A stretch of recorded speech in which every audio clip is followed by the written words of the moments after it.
How's doing, shaggers? Right, so I've got a wee story here for you, right? Now it's regarding getting taxed, getting your gear stole off you, right? In other words, spreading awareness on why you really shouldn't get involved with large amounts of merchandise, right? So now I'm going back a long time ago now, right? I'm going back to 2011, right? So I'm at the height of my game. I'm way up the ladder here, and I'm still a young pup. And I'm getting these phone calls. Before these kind of phone calls, I always questioned who was that phone, how did they get my number. But then when you start getting phone calls off folk from different villages, different towns, different cities, and just say we're talking, say I'll just make up names, right? So my phone rings, random number. Hello, what's happening, bro? It's Derek's pal. We Raj, right? Oh, sound, right, no hassle, mate. We after. Oh, Big Billy gave me a number. Billy works for you. Alright, I'm his wee pal, wee Billy. Cool, we after. So it got to the stage where I couldn't keep questioning folk because, well, I should have, but I didn't. So this one night I'm lying in my bed, right? I got a phone call. How you doing, mate? No bad, who's that? It's Billy. I'm sorry, it's say his name is again. Can't remember, right? It'll come back to me. So he's telling me his name's fucking such and such, right? I'm like, bro, I don't know you. He says, I'm pal of wee such and such. That wee such and such person was my sister's boyfriend at the time, right? So I thought, alright, so you know him, okay. And then he says to me, I'm also pal of wee why. That was the guy who was working with me, right? So I was like, give me 2 seconds, I'll phone you back, bro. Welshie, says his name is Welshie, for Hat Hill, right? So I phoned up why. I says, why, who's Welshie for Hat Hill? Hammy boy, the guy's parking, he's got me and my horse and shite, and he buys a lot of stuff at a time. Cool. So I phone the guy back. I says, how can I help you, mate? He says, I'm looking for, how much is it for? An onion, right? So an onion's a 28 or 28G, right? An ounce. So I'm like, I told him the price, yeah. So he's waiting for one onion to then want to know how much it is for 9 onions, right? So I'm like, bro, I'll phone you back. It was a Wednesday night, I was running low. So I phoned up my man in Blackburn who kept it for me in his wife's house.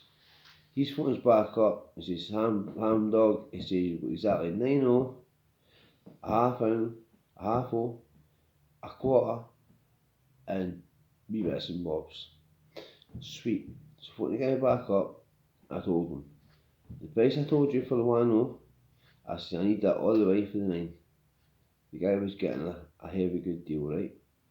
So he then says to me, right, where to meet you? I said, well, I'll phone my driver now. I'm going to come down, we'll go to Safehouse, we'll pick up, and we'll meet you at the Whitehill Industrial Estate. Now, this should have got alarm bells ringing, but it fucking didn't. This is what happens when you're high, you think you're invincible, and you think none, and it's never going to happen to you. Oh, by fuck, always think it's going to happen to you. That way you always be 2 steps ahead, right? But you shouldn't be getting involved with that shit anyway, so I'm not fucking trying to encourage it.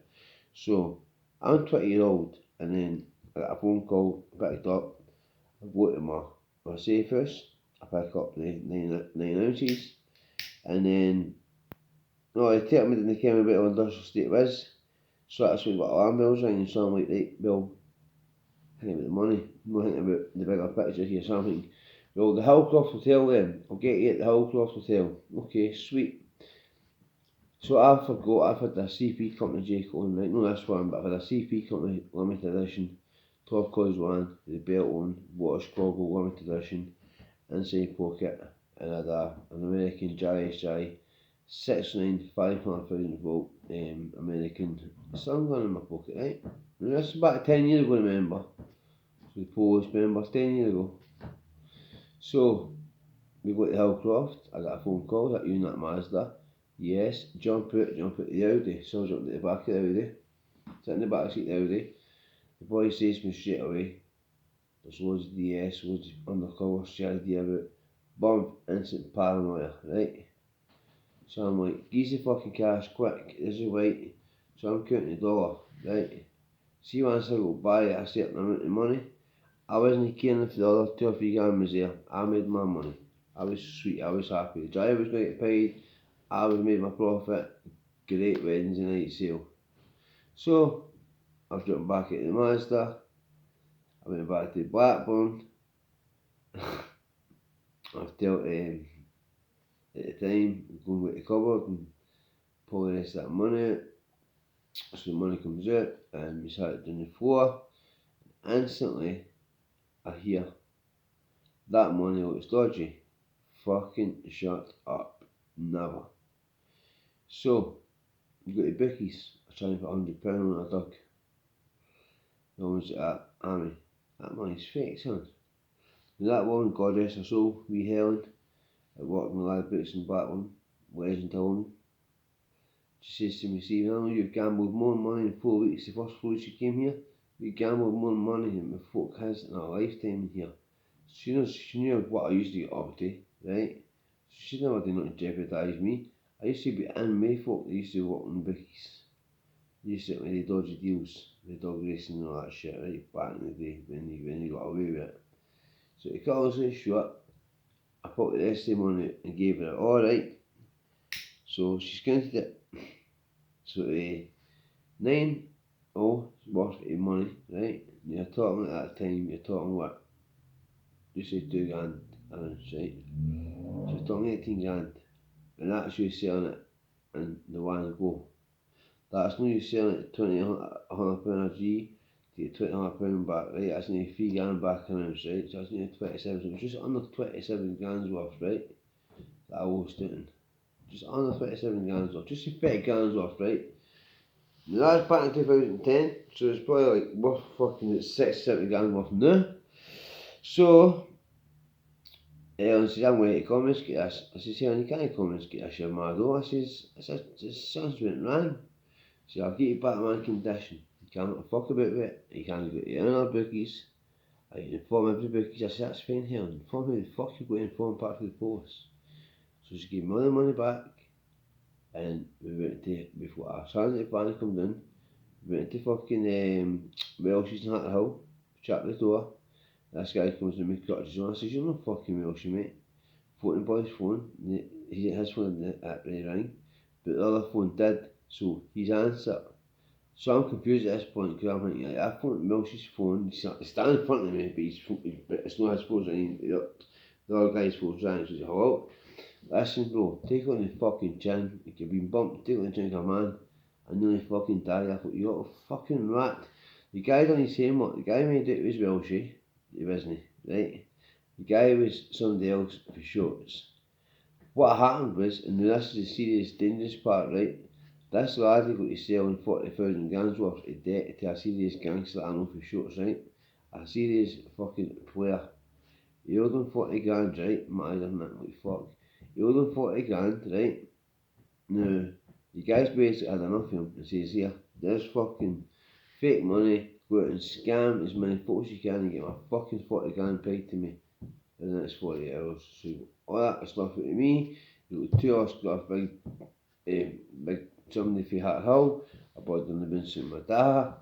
He stole a dealer's Jeep Voltus, that had, he stole Big Pie's Jeep too, that had guns in it because he used to shoot pigeons.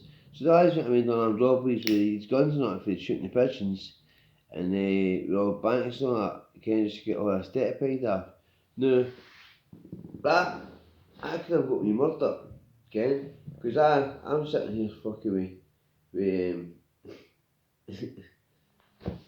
18 grand to fucking fake money, you know? So if I wasn't in me, the kind of person I was in me at the time, if I was in me with serious people, folk that would have shot me for that kind of money, then I'd have been fucked. Luckily, I would have paid it off. But that's what you're up against.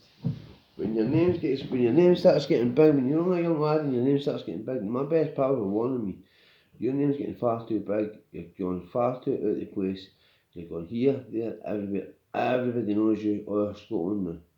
You're not even 21-year-old yet, and your name's huge. He was going to work on building sites and folk are saying, do you ken young Hammy boy? You ken young Hammy boy? Ken, my mate's actually getting on fucking off concern because he thought something bad's going to happen to you, mate. And it did. A lot of shit happened. But I've got a lot of respect for me. Most folks have got a lot of respect for me because I take that business very, very seriously.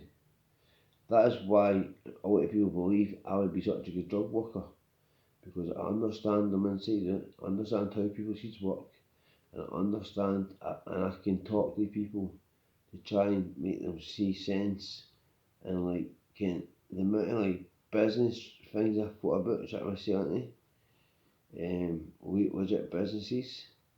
I believe I can do it. I truly believe I've got the potential to do it now. I did nearly last couple of years there because I was really struggling because I was just coming back at reality. Now my confidence came back and I believe that I could do it. I believe that I will one day have my own business and it even might be just a business, a non-profitable business, just help addicts or help people with mental health problems. I mean, I used to work with disabled people when I was 17, handicapped people, and I loved it. I loved helping people like that. I saw what I great nature and I saw what I had to go. I saw how I could never do it. But I can't help being who I was in the past. I was ruthless, I was dangerous, and I was very dangerously. But I was never a bad person. I was only fucked over folk that fucked me over first. I know two rights do not make a wrong, two wrongs do not make a right, but you can't, in that game you can't walk to the tappy. You know, you can't allow people to walk to the tappy, you just can't do it. No, I've seen people getting slashed for 50 quid. I saw folk in prison getting their faces ripped right off for £10. I saw folk in fucking 10 minutes. My next talk's going to be about some stuff that I witnessed in jail, including the time I got attacked and severely done in off screws because I had a toothache, and then also add in some of the other things that I saw in prison. And like I says, any mas and dads watching any of my videos, you don't need to tell them who I'm at. If you know me, you don't need to tell them who I'm at, especially when telling my son is. If I don't mind them saying, oh, I saw your daddy on YouTube, Ken, blah blah blah, you're more than welcome to say, this is a laddie here that's been through it all. If you've got a son at 12, 15 years old, you can tell them he was your age and he was involved with men. When folk were running with boys, he was running with men. But I was a different breed back then, Ken. There wasn't many folk like me. There was only one other person from my area, from my village, that was like me back then. I'm not going to say his name. It was only me and him, we were the two boys. Obviously there was one in Blackburn that was just like me and him. Made our money and done our hustling. Me and the boy in Blackburn, we were part of the bookies and shit like that, more the same plays and helped each other out. He done well for himself. The only shit reminded me of him too. Not to do with drugs though.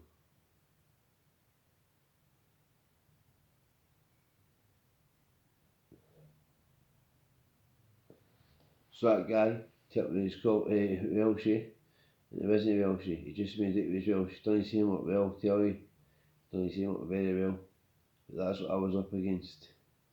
Ken, so we can scantily get 30 grams of cocaine back in 2010. It's not a very good look.